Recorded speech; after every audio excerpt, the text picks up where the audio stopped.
जब तू रसत हुआ मैं टूट गया अंदर से, हंसते लम्हे बिखर गए गमले मकतर से। तेरी आंखों की रोशनी बुझ गई अचानक, मेरे ख्वाब सब जल गए तेरी नजर से। काश वक्त रुक जाता उस आखिरी पल में, काश तू थाम लेता मेरा हाथ कल में। मैंने चाहा था कि तू बस मेरा हो जाए, पर ये तकदीर हमें दो राहों में बांट जाए।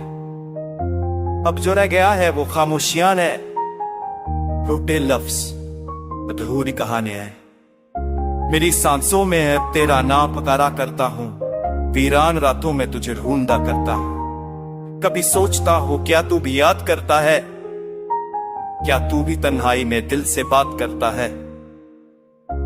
या सब भला क्या के आगे बढ़ गया है तू, मेरी चाहत को बस कब्जा कर रहा है।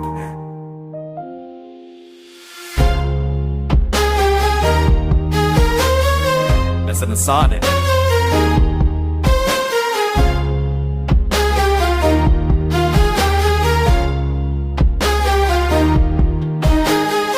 की हार वक्त कभी ज्यादा होंगे